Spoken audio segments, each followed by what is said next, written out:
तो दोस्तों मैं मुकेश कुड़ी विनायक क्लासेज के यूट्यूब चैनल पर आपका स्वागत करता हूं। आज की क्लास में अपन टॉपिक पढ़ेंगे जैसे प्रोटीन कि प्रोटीन क्या होते हैं, सबसे ज़्यादा प्रोटीन की मात्रा किसमें पाई जाती है ना, प्रोटीन कितने प्रकार की होती है। तो प्रोटीन से रिलेटेड कन्फर्म हर एग्जाम में अपने को एक से लेकर मतलब एक या दो क्वेश्चन कन्फर्म देखने के लिए मिलते हैं। ये ऐसा पॉइंट है जो आपकी कांस्टेबल लाइन से लेकर आरएस तक की मतलब आरएस तक के सिलेबस में है आपका ये प्रोटीन का टॉपिक। कांस्टेबल से लेकर आरएस तक के सिलेबस में प्रोटीन का टॉपिक हर एग्जाम के लिए अति महत्वपूर्ण टॉपिक प्रोटीन। तो आज की क्लास में अपना जो रहेगा पॉइंट वो है जैसे प्रोटीन। तो समझिए आप इन प्रोटीन को।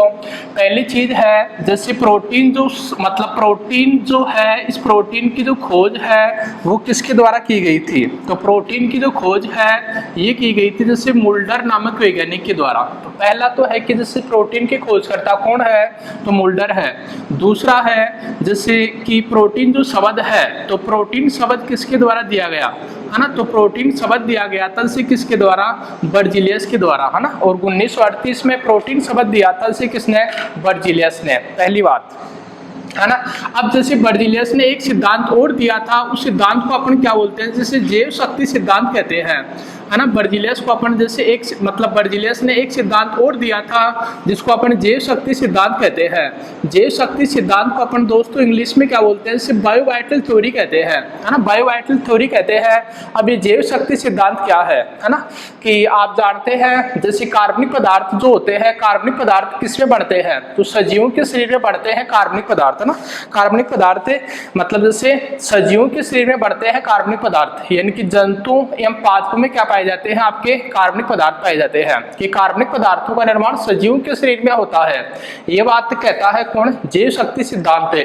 यानी कि कार्बनिक पदार्थ का निर्माण अपन जैसे मतलब कृत्रिम तरीके से नहीं कर सकते हैं, ये बात कहता है जैसे जैव शक्ति सिद्धांत। लेकिन जैसे एक साइंटिस्ट था, उस साइंटिस्ट का नाम है जैसे आपका क्या, तो मतलब जैसे फ्रेडरिक वोल्लर है ना, फ्रेडरिक वोल्लर। तो फ्रेडरिक है मतलब फ्रेडरिक वोल्लर ने क्या किया था, जैसे सबसे पहले यूरिया का संश्लेषण किया था ना, सबसे पहले यूरिया का संश्लेषण किया था। और प्रयोगशाला में है ना, प्रयोगशाला में सबसे पहले है ना, प्रयोगशाला में सबसे पहले बनाया गया कार्बनिक पदार्थ है ना, प्रयोगशाला में सबसे पहले बनाया गया कार्बनिक पदार्थ। तो सर ये कौन सा था आपका, जैसे यूरिया था। तो दोस्तों ये हर एग्जाम में क्वेश्चन आता है कि प्रयोगशाला में सबसे पहले बनाया गया कार्बनिक पदार्थ कौन सा था, तो कौन सा था, यूरिया है ना। और प्रयोगशाला में सबसे पहले इसको किसने बनाया, तो अमोनियम साइनेट को गर्म करके है ना, अमोनियम साइनेट को गर्म करके इसको सबसे पहले किसने बनाया, जैसे फ्रेडरिक वोल्लर ने बनाया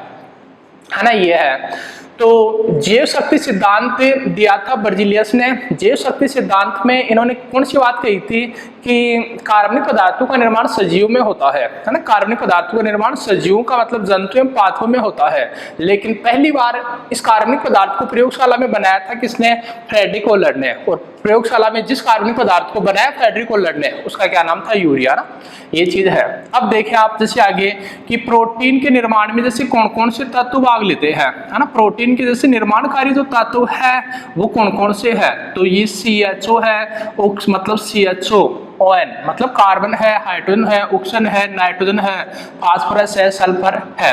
तो प्रोटीन के निर्माण में कौन कौन से तत्व भाग लेते हैं, तो दोस्तों कौन कौन से भाग लेते हैं, CH1 भाग लेते हैं, यानी कि कार्बन भी होता है, हाइड्रोजन, ऑक्सीजन, नाइट्रोजन, फास्फोरस, और एक कौन सा है, सल्फर है ना, जैसे सल्फर। अब यहाँ से जो एग्जाम में क्वेश्चन पूछते हैं तो वो यहाँ से ऐसे क्वेश्चन पूछते हैं कि प्रोटीन में अनिवार्य रूप से पाया जाने वाला तत्व कौन सा है ना, प्रोटीन में अनिवार्य रूप से पाया जाने वाला जो तत्व है वो कौन सा है, तो कौन सा है, नाइट्रोजन है ना। प्रोटीन में अनिवार्य रूप से पाया जाने वाला तत्व कौन सा होता है, नाइट्रोजन। तो प्रोटीन के निर्माण में carbon, hydrogen, oxygen, nitrogen, phosphorus व सल्फर भाग लेते हैं। लेकिन प्रोटीन में अनिवार्य रूप से पाया जाता तो कौन सा होता है, तो नाइट्रोजन होता है ना। अगली चीज है कि जैसे प्रोटीन में कौन सा बंध पाया जाता है, प्रोटीन में कौन सा बंध पाया जाता है, तो प्रोटीन में है ना, प्रोटीन में पेप्टाइड बंध पाया जाता है ना, प्रोटीन में पेप्टाइड बंध पाया जाता है ना, प्रोटीन में पेप्टाइड बंध पाया जाता है। ये चीज है। अब देखें जैसे इसका काम क्या होता है ना, प्रोटीन क्या काम करती है शरीर में, तो इसका काम होता है शरीर की शारीरिक वृद्धि है ना, विकास, शरीर की शारीरिक वृद्धि, विकास व शरीर के, है ना, वह शरीर के क्षतिग्रस्त भागों की मरम्मत करना, है ना, वह शरीर के क्षतिग्रस्त भागों की मरम्मत करना। तो ये है दोस्तों प्रोटीन मरम्मत करना, कि प्रोटीन का क्या काम होता है। तो शरीर की शारीरिक वृद्धि करना, विकास करना, व शरीर के टूटे फूटे भागों की मरम्मत करना, ये किसका काम होता है, प्रोटीन का कार्य होता है ये, है ना, ये चीज है। तो प्रोटीन शरीर की शारीरिक वृद्धि करता है, विकास करता है और क्षतिग्रस्त भागों की क्या करता है, मरम्मत करता है। अतः प्रोटीन को, है ना, अतः प्रोटीन को शरीर का, है ना, अतः प्रोटीन को शरीर का निर्माणकारी पदार्थ कहा जाता है ना, अतः प्रोटीन को शरीर का निर्माणकारी पदार्थ कहा जाता है। ये चीज ध्यान में रखिए आप, है ना, कि शरीर का निर्माणकारी पदार्थ किसे कहा जाता है, तो प्रोटीन को कहा जाता है। और अगला पॉइंट लिखेंगे अपन इसमें कि प्रोटीन, है ना, प्रोटीन शरीर में, है ना, प्रोटीन शरीर में नए ऊतक मतलब टिश्यू, नए ऊतकों का निर्माण करता है ना, निर्माण करता है। तो ये बात भी ध्यान में रखें कि कौन सा पोषक पदार्थ है, कौन सा पोषक पदार्थ है जो शरीर में नए ऊतकों का निर्माण करता है, प्रोटीन करती है। यह इसको मतलब ऐसे क्वेश्चन पूछ लेते हैं प्रोटीन को कि मतलब 15 वर्ष तक के बच्चों को ज्यादा किसकी आवश्यकता होती है भोजन में, है ना, तो 15 साल तक के बच्चों को भोजन में ज्यादातर किसकी आवश्यकता होती है, प्रोटीन की, है ना, प्रोटीन की आवश्यकता होती है। तो प्रोटीन शरीर में नए ऊतकों का निर्माण करता है, मतलब इसलिए 15 साल तक के बच्चों को ज्यादातर किसकी आवश्यकता होती है, प्रोटीन की आवश्यकता होती है ना, ये चीज है। अगला पॉइंट और देखिए आप कि प्रोटीन का निर्माण कहाँ पर होता है ना, प्रोटीन का मतलब प्रोटीन का निर्माण, तो प्रोटीन का निर्माण कहाँ पर होता है, तो प्रोटीन की जो फैक्ट्री है ना, प्रोटीन की जो फैक्ट्री है वो कहा जाता है जैसे किसको, तो प्रोटीन की फैक्ट्री कहा जाता है जैसे किसको, राइबोसोम को कहा जाता है ना, राइबोसोम को कहा जाता है। यानी कि राइबोसोम कोशिका का कोशिकांग होता है ना, कोशिका में एक सेल में जितने भी ऑर्गन पाए जाते हैं तो सेल ऑर्गन कहलाते हैं। और सेल का जो लार्जेस्ट सेल ऑर्गन होता है वो केंद्रक, यानी कि कोशिका का सबसे बड़ा कोशिकांग होता है केंद्रक, जबकि सबसे छोटा कोशिकांग कौन सा होता है, कोशिका का राइबोसोम। राइबोसोम कोशिका का सबसे छोटा कोशिकांग होता है जिसमें प्रोटीन का निर्माण होता है राइबोसोम में। इसीलिए प्रोटीन की फैक्ट्री, है ना, प्रोटीन की फैक्ट्री या कोशिका का इंजन, है ना, या कोशिका का इंजन किसे कहा जाता है, तो प्रोटीन की फैक्ट्री या कोशिका का इंजन कहा जाता है किसको, राइबोसोम को। और राइबोसोम वैसे न्यूक्लियो प्रोटीन में भी आता है ना, न्यूक्लियो प्रोटीन, जो प्रोटीन न्यूक्लिक अम्ल प्रोटीन से बनती है उसको अपन न्यूक्लियो प्रोटीन ही बोलते हैं। तो दोस्तों इसका तो ले आप स्क्रीनशॉट, फिर तब तक मैं इसको एक बार और रिवाइज करता हूँ। अपना जो आज का जो पॉइंट है, टॉपिक है, वो है जैसे प्रोटीन। तो क्या होते हैं प्रोटीन, समझे। प्रोटीन की खोज करता है मुल्डर, शब्द दिया था किसने, बर्जीलियस 1938, और बर्जीलियस ने एक सिद्धांत दिया था जिस सिद्धांत को अपन क्या बोलते हैं, इसे जैव शक्ति सिद्धांत कहते हैं, यानी कि बायोवाइटल थ्योरी कहते हैं, जैव शक्ति सिद्धांत, है ना, इंग्लिश में। जैव शक्ति सिद्धांत यही कहता है कि कार्बनिक पदार्थों का निर्माण किसमें होता है, सजीवों के शरीर में। यानी कि आप कार्बनिक पदार्थ को किसी जंतु, है ना, जैसे कार्बनिक पदार्थ को आप जंतु में ही इसका निर्माण हो सकता है, आप प्रयोगशाला में नहीं बना सकते हैं। ये बात तो कही थी फ्रेडरिक कोलर, मतलब जैसे बर्जीलियस ने, लेकिन फ्रेडरिक कोलर पहला साइंटिस्ट था जिसने कार्बनिक पदार्थ यूरिया का निर्माण कहाँ पर किया था, प्रयोगशाला में किया था ना, प्रयोगशाला में। तो प्रयोगशाला में बनाया गया पहला कार्बनिक पदार्थ यूरिया है। यूरिया का संश्लेषण किसके द्वारा, फ्रेडरिक कोलर के द्वारा। प्रोटीन के निर्माणकारी तत्व कौन कौन से है, तो CH1 है, PS मतलब carbon, hydrogen, oxygen, nitrogen, phosphorus, एक क्या है, सल्फर। और प्रोटीन का जो अनिवार्य तत्व है वो क्या है, जैसे नाइट्रोजन है। अब प्रोटीन में पेप्टाइड बंध पाया जाता है, काम क्या होता है, शरीर की शारीरिक वृद्धि करना, विकास करना व शरीर के क्षतिग्रस्त भागों की क्या करना, मरम्मत करना, ये प्रोटीन का कार्य होता है। अतः प्रोटीन को क्या बोलते हैं, पर शरीर का निर्माणकारी पदार्थ कहते हैं, है ना, शरीर का निर्माणकारी पदार्थ कहते हैं, क्योंकि ये अपने शरीर में नए ऊतकों का निर्माण करता है। 15 वर्ष तक के बच्चों को ज्यादा आवश्यकता होती है प्रोटीन की, है ना। और प्रोटीन की जो फैक्ट्री है या कोशिका का जो इंजन है वो किसको बोलते हैं, जैसे राइबोसोम को बोलते हैं, है ना। तो ये तो एक इसका जैसे जनरल इंट्रोडक्शन है, प्रोटीन का नॉर्मल परिचय है, सामान्य जानकारी जो अभी तक कंप्लीट नहीं है। नॉर्मल इंट्रो में अपन कुछ बातें और पढ़ेंगे अभी प्रोटीन की। तो अगला है जैसे प्रोटीन, अगला पॉइंट है अपना कि प्रोटीन 20 एमिनो अम्लों का बहुलक है ना, प्रोटीन बहुलक है। प्रोटीन 20 एमिनो अम्लों का बहुलक है ना। प्रोटीन 20 एमिनो अम्लों का बहुलक है ना, बहुलक है। तो ये चीज है। तो प्रोटीन बहुलक है किसका? एमिनो अम्लों का बहुलक है। और 20 एमिनो अम्ल शरीर में क्या करते हैं? प्रोटीन का निर्माण करते हैं, है ना। तो प्रोटीन पॉलीमर है किसका? एमिनो एसिड का। और 20 एमिनो एसिड मिलकर क्या बनाते हैं? प्रोटीन बनाते हैं, है ना। बात कंप्लीट। आगे कुछ बातें और देखें,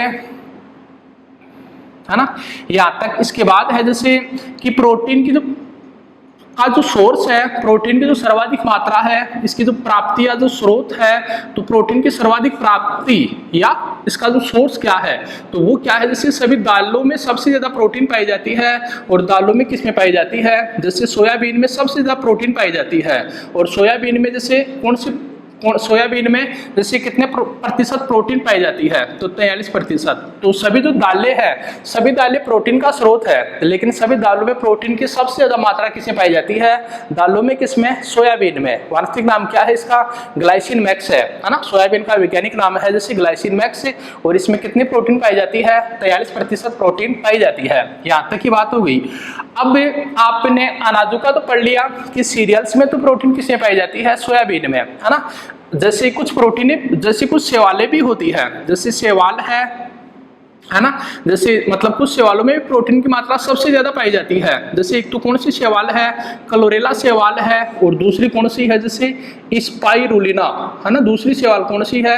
स्पाइरुलिना। स्पाइरुलिना शैवाल में प्रोटीन की मात्रा कितनी? तो 73%। और मतलब क्लोरेला शैवाल में प्रोटीन की मात्रा कितनी? 63%। तो आप ध्यान में रखेंगे, मतलब दालों में प्रोटीन की मात्रा पाई जाती है ना। दालों में प्रोटीन की मात्रा पाई जाती है, लेकिन दालों में सबसे ज्यादा किसमें? सोयाबीन यानी कि ग्लाइसिन मैक्स में 43%। फिर पूछे कि शैवालों में सबसे ज्यादा किसमें पाई जाती है? तो क्लोरेला व स्पाइरुलिना। क्लोरेला में 63%, स्पाइरुलिना में कितने? 71%। अब जैसे क्लोरेला है, तो क्लोरेला से रिलेटेड कुछ बातें और भी ध्यान दें आप कि इसे अंतरिक्ष शैवाल कहते हैं, है ना। क्योंकि अंतरिक्ष यात्री इस शैवाल को खोज के केबिन में उगाकर इससे नाइट्रोजन युक्त या ऑक्सीजन युक्त पोषण प्राप्त करते हैं, इसलिए इसे अंतरिक्ष शैवाल कहते हैं, है ना। क्लोरेला शैवाल को मतलब अंतरिक्ष शैवाल कहते हैं। दूसरा और देखिए इसमें कि इसमें क्लोरील मतलब इससे क्लोरेलिन प्रतिजैवी प्राप्त की जाती है। क्लोरेला शैवाल से एक एंटीबायोटिक प्राप्त होती है, तो इससे क्लोरेलिन नामक प्रतिजैविक प्राप्त होती है ना। क्लोरेलिन नामक प्रतिजैविक प्राप्त होती है क्लोरेला शैवाल से। एक चीज और ध्यान दे लें कि इससे शैवाल का उपयोग प्रकाश संश्लेषण की खोज में भी किया गया, या प्रकाश संश्लेषण की खोज की गई किसमें? क्लोरेला शैवाल में। तो ये तो है जैसे क्लोरेला शैवाल के बारे में जानकारी। ये जो स्पाइरुलिना शैवाल है, तो दोस्तों ये खूब ज्यादा मोस्ट क्वेश्चन है, जो आपका काफी ज्यादा एग्जाम्स में क्वेश्चन पूछा गया है ना। इस टाइप से क्वेश्चन पूछा गया है कि कौन सी एक नीलहरी शैवाल है ना। कौन सी एक नीलहरी शैवाल है ना। कौन सी एक नीलहरी शैवाल है जिसका उपयोग संपूर्ण भोजन के रूप में किया जाता है ना। कौन सी एक नीलहरी शैवाल है जिसका उपयोग किस में किया जाता है? संपूर्ण भोजन के रूप में किया जाता है। तो कौन सी है? स्पाइरुलिना शैवाल है। तो स्पाइरुलिना नीलहरी शैवाल है, और स्पाइरुलिना नीलहरी शैवाल है जिसका उपयोग संपूर्ण भोजन के रूप में किया जाता है, यानी कि मतलब प्रोटीन के कुपोषण को दूर करने के लिए किसका उपयोग किया जाता है? मतलब स्पाइरुलिना शैवाल का उपयोग, है ना। स्पाइरुलिना शैवाल का उपयोग। और यह एक कोशिकीय शैवाल है ना। यह एक कोशिकीय शैवाल है। मतलब spirulina is a unicellular algae, है ना। Spirulina is a unicellular algae. Spirulina क्या है? जैसे एक कोशिकीय शैवाल है ना। ये चीज है। कुछ बातें और ध्यान दें कि जैसे अगला है जैसे प्रोटीन की कमी से कौन कौन से रोग होते हैं, है ना। तो प्रोटीन की कमी से कौन कौन से रोग होते हैं? तो दोस्तों ये चीज भी खूब ज्यादा मोस्ट है। प्रोटीन की कमी से 2 रोग होते हैं। फर्स्ट होता है मेरास्मस, जिसको अपन क्या बोलते हैं? सूखा रोग कहते हैं, है ना। जिसको अपन क्या बोलते हैं? सूखा रोग कहते हैं। प्रोटीन की कमी से जो दूसरा रोग होता है, इसको आप क्या बोलते हैं? इसे क्वासियोरकार रोग कहते हैं, है ना। क्वासियोरकार रोग कहते हैं। क्वासियोरकार रोग को अपन क्या बोलते हैं? इसे रेड बॉय रोग कहते हैं, यानी कि रेड बॉय डिजीज कहते हैं। तो प्रोटीन की कमी से 2 रोग होते हैं। एक तो मेरास्मस रोग होता है, जिसको अपन क्या बोलते हैं? सूखा रोग कहते हैं। दूसरा क्वासियोरकार रोग होता है, जिसको आप रेड बॉय रोग कहते हैं। तो दोस्तों ये क्वेश्चन आपका 4 अक्टूबर 2016 की जूनियर अकाउंटेंट के एग्जाम में क्वेश्चन आया हुआ है। चाहिए इस टाइप से कि प्रोटीन की कमी से होने वाला रोग कौन सा है। तो दोस्तों उसमें ऑप्शन था किसका, क्वाशियोरकार का, है ना, क्वाशियोरकार का ऑप्शन था उसमें कि प्रोटीन कमी से होने वाला रोग कौन सा है, तो कौन सा है, क्वाशियोरकार है। इसको अपन क्या बोलते हैं, सिर्फ रेड बॉय रोग भी कहते हैं क्वाशियोरकार को। मेरास्मस जो होता है इसको अपन सूखा रोग कहते हैं। अब आप इनको समझ ओढ़ ले, है ना, जैसे इनमें अंतर क्या होता है, मेरास्मस के क्या लक्षण होते हैं, क्वाशियोरकार के क्या लक्षण होते हैं। तो मेरास्मस में तो क्या होता है कि जैसे बच्चे में प्रोटीन की कमी हो जाती है ना, बच्चों में जैसे प्रोटीन की कमी हो जाती है तो बच्चे का शरीर बिल्कुल दुबला पतला हो जाता है, बिल्कुल दुबला पतला हो जाता है बच्चे का शरीर। उसकी जो मतलब हड्डियां होती हैं वो दिखाई देने लग जाती है, पसलियां भी दिखाई देने लग जाती है, शरीर बिल्कुल सूख कर जैसे छड़ के समान हो जाता है मेरास्मस में। तो मेरास्मस को अपन क्या बोलते हैं, इसे सूखा रोग कहते हैं। बात कंप्लीट।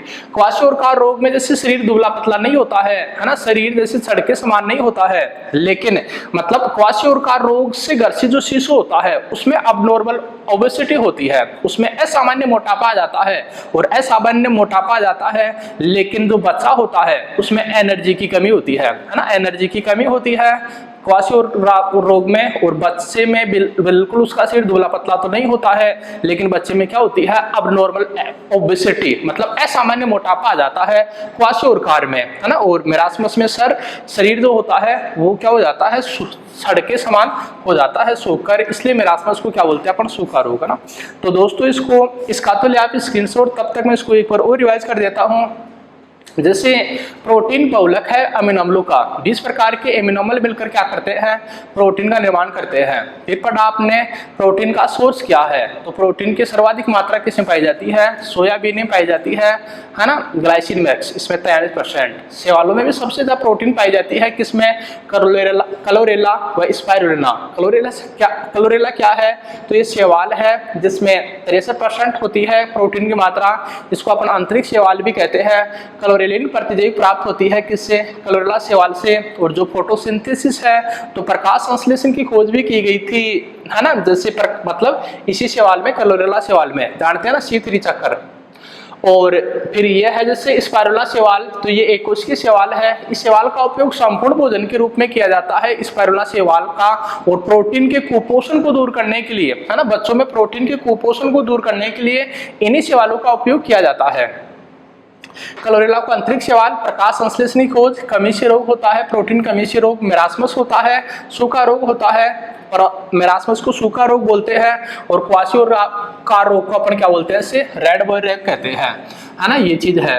अब अपन आगे पढ़ेंगे, जैसे इसके प्रकार पढ़ेंगे ना, टाइप्स ऑफ प्रोटीन, कि प्रोटीन के प्रकार कितने होते हैं, प्रोटीन की प्रकार कितने होते हैं, प्रोटीन कितने प्रकार की होती है ना, ये चीज है।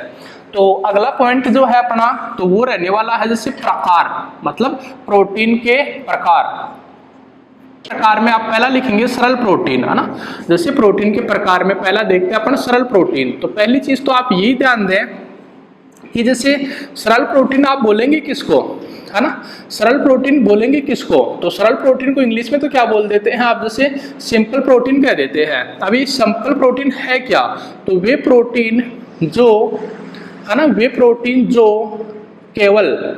केवल एमिनो अम्लों से बनते हैं, है ना, वे प्रोटीन जो केवल एमिनो अम्लों से बनते हैं उनको अपन क्या बोलते हैं, इसे सरल प्रोटीन कहते हैं, है ना। वे प्रोटीन जो केवल एमिनो अम्लों से बनते हैं उनको अपन क्या बोलते हैं, इसे सरल प्रोटीन कहते हैं। अब इस सरल प्रोटीन की जैसे एग्जाम्पल है ना, सरल प्रोटीन के जैसे उदाहरण है, जैसे एक तो क्या है, इलाइडीन है ना, सरल प्रोटीन के उदाहरण एक तो क्या है, जैसे इलाइडीन है, दूसरा क्या है, जैसे क्रिएटिन है ना, जैसे इलाइडीन है, दूसरा क्या है, क्रिएटिन है। फिर क्या होता है, जैसे तीसरा क्या लिखे अपन, ओसिन, ये भी सरल प्रोटीन का उदाहरण है। फिर है जैसे कॉन्ड्रिन, ये भी क्या है, सरल प्रोटीन का उदाहरण है।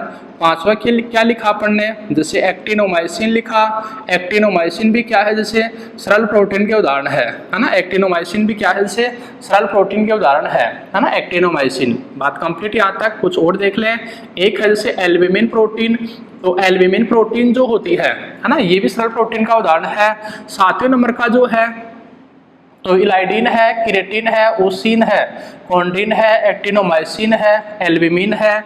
और अगला है जैसे यहाँ पर, है ना, अगला है जैसे यहाँ पर कि प्रोथ्रोम्बिन, है ना, अगला है जैसे प्रोथ्रोम्बिन, प्रोथ्रोम्बिन व फाइब्रिनोजन प्रोटीन, है ना, प्रोथ्रोम्बिन व फाइब्रिनोजन प्रोटीन, प्रोथ्रोम्बिन व फाइब्रिनोजन प्रोटीन। तो ये चीज है। एक और देख ले आप, जैसे यहाँ पर एक होती है जैसे फाइब्रियान प्रोटीन, है ना, फाइब्रियान प्रोटीन, फाइब्रियान प्रोटीन। तो सरल प्रोटीन के मैंने एग्जांपल लिखे हैं, इलाइडिन है, क्रिएटिन है, ओसिन है, कॉन्ड्रिन है, एक्टिनोमाइसिन है, एल्ब्यूमिन है, प्रोथ्रोम्बिन और फाइब्रिनोजन प्रोटीन है, और एक क्या है इसे फाइब्रियान प्रोटीन है। अब आप जैसे दोस्तों देखें कि जो इलाइडिन प्रोटीन होती है ये किस में प्रेजेंट होती है, तो ये पाई जाती है जैसे जीवित नाखूनों में पाई जाती है ना, जीवित नाखूनों में पाई जाती है।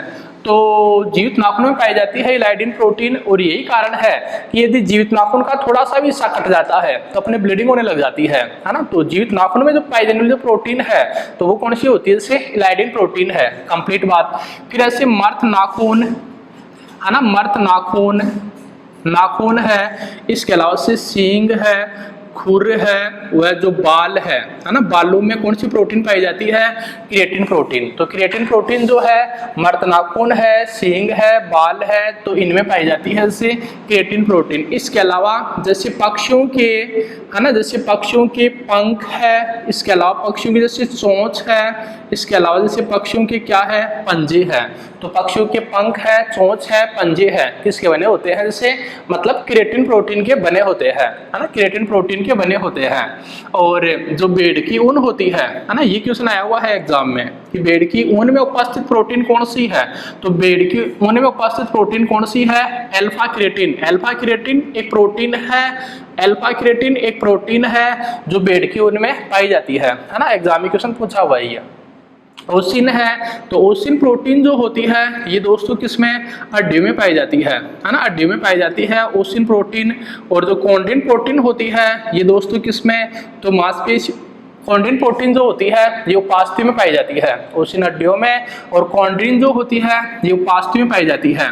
एक्टिनोमाइसिन प्रोटीन जो होती है ये किस में पाई जाती है, मसल्स, मांसपेशी में पाई जाती है ना। एक्टिनोमाइसिन जो है ये मांसपेशी में पाई जाती है, एक्टिनोमाइसिन प्रोटीन। समझ गए बात को। अब यहाँ से भी जैसे रेलवे की एग्जाम में क्वेश्चन आया हुआ है 2018 में, है ना, रेलवे में आया हुआ क्वेश्चन है कि मांसपेशी में पाई जाने वाली संकुचनशील प्रोटीन कौन सी है ना, मांसपेशी में पाई जाने वाली जैसे संकुचनशील प्रोटीन कौन सी है, तो भैया संकुचनशील को अपन इंग्लिश में क्या बोलते हैं, कॉन्ट्रैक्टाइल प्रोटीन कहते हैं, है ना, कॉन्ट्रैक्टाइल प्रोटीन कहते हैं। तो ये आता क्वेश्चन कि मांसपेशी में पाई जाने वाली कॉन्ट्रैक्टाइल प्रोटीन कौन सी है, तो संकुचनशील को इंग्लिश में बोल देते हैं कॉन्ट्रैक्टाइल। मांसपेशी में पाई जाने वाली कॉन्ट्रैक्टाइल प्रोटीन कौन सी है, एक्टिनोमाइसिन। और आप जानते हैं कि जैसे ही व्यक्ति की मृत्यु हो जाती है तो जो डेड बॉडी होती है, डेड बॉडी अकड़ जाती है ना, जैसे ही व्यक्ति मृत्यु हो जाती है तो डेड बॉडी टाइट हो जाती है, मृत व्यक्ति का जो शरीर होता है वो टाइट हो जाता है क्योंकि एक्टिनोमाइसिन प्रोटीन के कॉम्प्लेक्स बन जाते हैं, है ना। तो ये संकुचनशील प्रोटीन होती है एक्टिनोमाइसिन जो मांसपेशी में पाई जाती है। और शरीर में मसल्स का जो नंबर होता है तो वो कितना होता है, जैसे 639 होता है।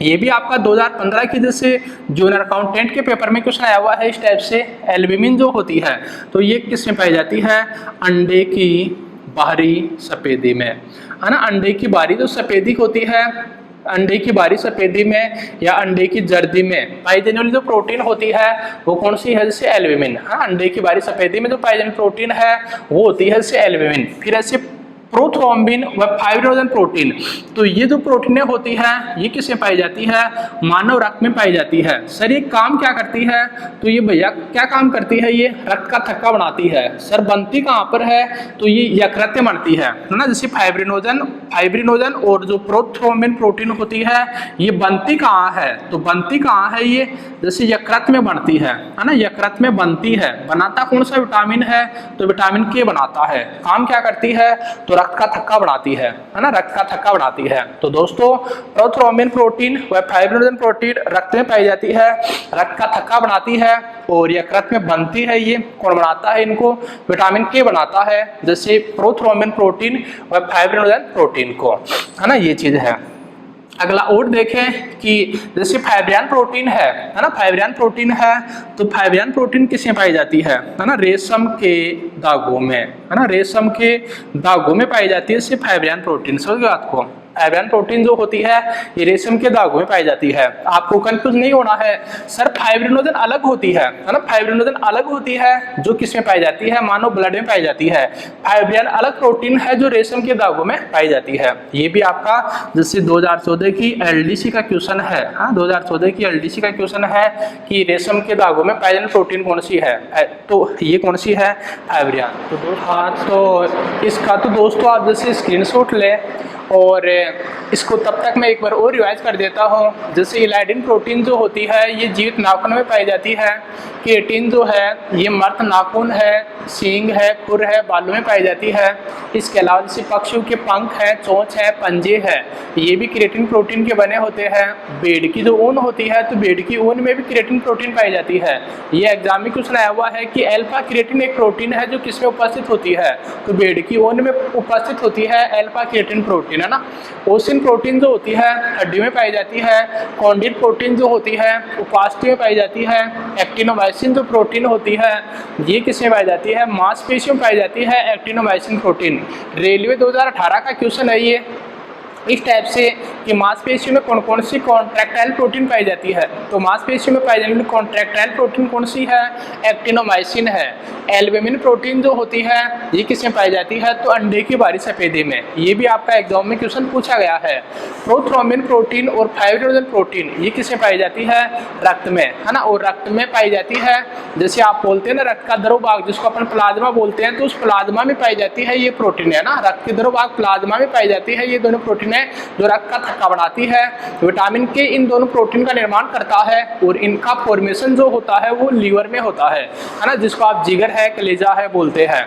और फाइब्रिन प्रोटीन जो होती है रेशम के धागों में पाई जाती है ना। ये चीज भी आप ऐसे ध्यान में रखें कि रेशम क्या है, तो रेशम जैसे क्या है, कार्बोहाइड्रेट है, प्रोटीन है या वसा है। तो रेशम क्या है, प्रोटीन है। और प्रोटीन में रेशम कौन सी प्रोटीन है, तो सरल प्रोटीन है ना, सरल प्रोटीन है। रेशम क्या है, प्रोटीन है। प्रोटीन में कौन सी प्रोटीन है, सरल प्रोटीन। सरल प्रोटीन में कौन सी प्रोटीन है, फाइब्रिन प्रोटीन। तो एग्जाम में सीधा क्वेश्चन पूछा गया है ये इस टाइप से कि रेशम निम्न में से क्या है, कार्बोहाइड्रेट है, प्रोटीन है कि वसा है। तो रेशम क्या है दोस्तों, प्रोटीन है आपके ना। तो अपन पॉइंट पढ़ रहे हैं टॉपिक प्रोटीन में, पॉइंट पढ़ रहे हैं प्रोटीन के प्रकार। और प्रोटीन के प्रकार में अपन ने पहला पढ़ा कौन सा, जैसे सरल प्रोटीन, है ना। प्रोटीन के प्रकार में पहला पढ़ा अपन ने सरल प्रोटीन। अब प्रोटीन का जो सेकंड टाइप है तो वो होता है जैसे सहयुग्मी प्रोटीन, है ना, सहयुग्मी प्रोटीन। तो पढ़ते हैं अपन, जैसे डिस्कस करते हैं।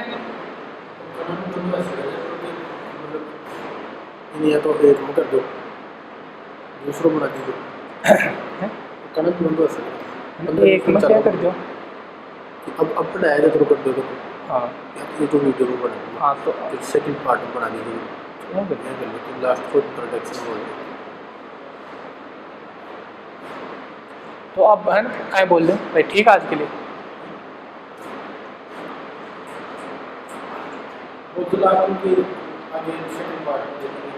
है ना, ठीक है, 2-4 लाइन कुछ चीज़ बोल देना एक बार।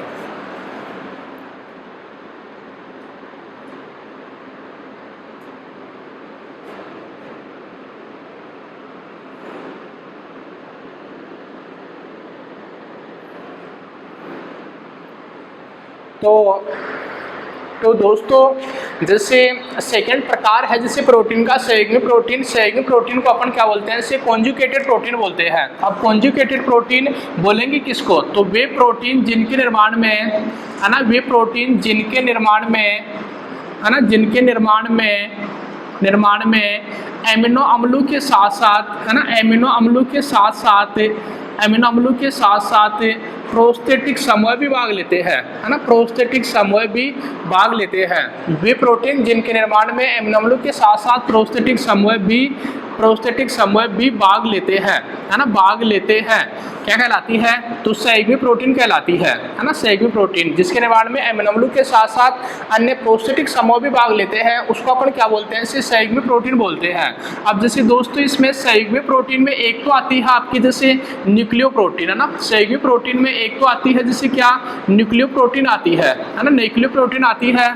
दूसरी जो है एक तो जैसे न्यूक्लियो प्रोटीन आती है इसमें, दूसरी मतलब जैसे इसका प्रकार जो है वो इसमें एक कौन सी प्रोटीन आती है, जैसे आपकी क्रोमोप्रोटीन आती है।